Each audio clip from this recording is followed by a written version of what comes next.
The retired couple scammed out of their life savings fought back against the bank's decision to close the case without returning their money. After 5 long months, they won. But Fox 5 team Santa Fowle says she's been on the hunt basically to find out just how the scam worked. Yeah, I keep doing this because banks today are pushing us to their online platforms, but this is leaving all of us vulnerable to scams, and we can't fight back unless we know how it's being done. So Gloria and Gary Moss were scammed out of nearly $50,000 from a call that a whole lot of us get from our banks, and I'm happy to say the Gwinnett County District Attorney's office is as eager to tell you how this worked as we are. The scam will usually involve your debit card's been used without your authorization, and we're going to need some information from you, and that's where it goes from there. Anthony Scarborough is a forensics expert with the Gwinnett County District Attorney's office, and he's part of a team that cracked the case of Gloria and Gary Moss's missing $49,000. I want my money back.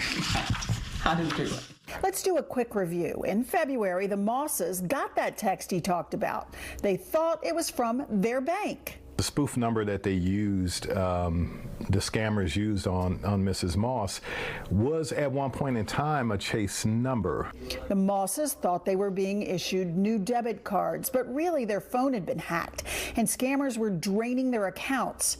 The bank said if they could prove a crime, they'd consider reopening the case, but the couple needed to provide a forensic deep dive of their phone records. The problem was I couldn't prove it because I couldn't get a subpoena.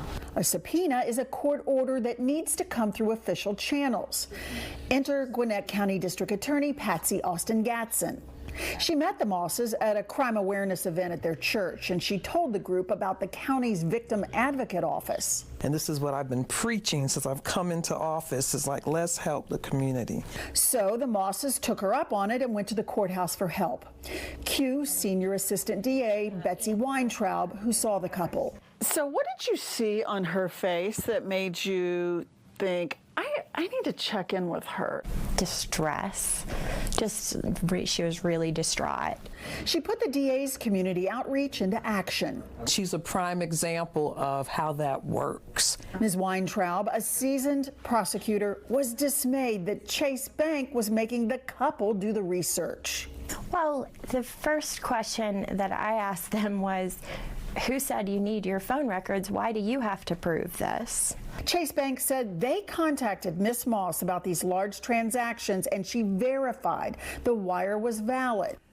Did this happen? Absolutely not. The Gwinnett DA's office got that subpoena, then mined the phone's data, and there it was. Evidence of a crime. It looked like the call from the bank got intercepted by the scammers. You can tell if a call's been intercepted by another party and that the aggrieved party's been punched out of the conversation? Yes. Quickly, investigators issued an arrest warrant for a Texas woman, charging her with felony theft. Still, the bank, according to the prosecutor, seemed to be stalling. So they couldn't tell me what they needed.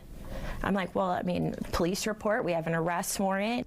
But finally, something was in these phone records that took frustration, a subpoena, and a forensic hunt to finally convince Chase Bank to return the Mosses' money 5 months after that theft. Chase, the representative, called me and let me know that they had decided that after the review, a third-party review, the decision was to refund our money back. The district attorney has awarded her team for their good work, and she will continue to reach out to the community in this new digital banking world to help them protect themselves. You cannot rely upon their ability to protect you. You have to protect yourself. The woman arrested is now in a Gwinnett County jail. Police records in the notes there. She was contacted, she says, by the scammers to help them facilitate this theft. We hope we're going to learn more from her at some point, although she is innocent until proven guilty, despite what she's told investigators already.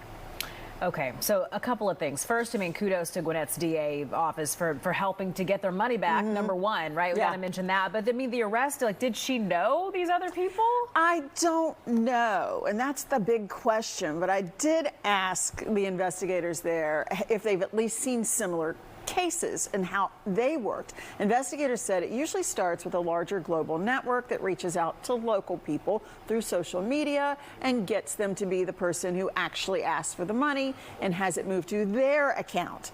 They get a cut. The larger crime syndicate will then take the bulk of that stolen cash and then they disappear. But again, we have no idea what happened in this particular case. But if you get a random message from a stranger through social media saying, hey, you want to make a little extra money? Say no. I don't. Just don't do that. I do not. I do not. Get a second job. Don't do that. Yeah, you know, it's always fascinating to me in a bad way, right? How elaborate these schemes are. I mean, they are so good at doing what they do, scamming folks. Yes, and don't feel embarrassed when you're scammed. I mean, I've talked about this forever. This is their job. Yeah. They are con people. They have entire networks dedicated to this with call centers, the whole thing. This is what they do for a living, and they do it because it works. And it works on all of us, most of us. Yeah. It just works. Sad but true. Yeah. Yeah, for sure. All right, Dana, thanks as always. Have a good weekend. You too. Enjoy. Thank yes, you. Enjoy.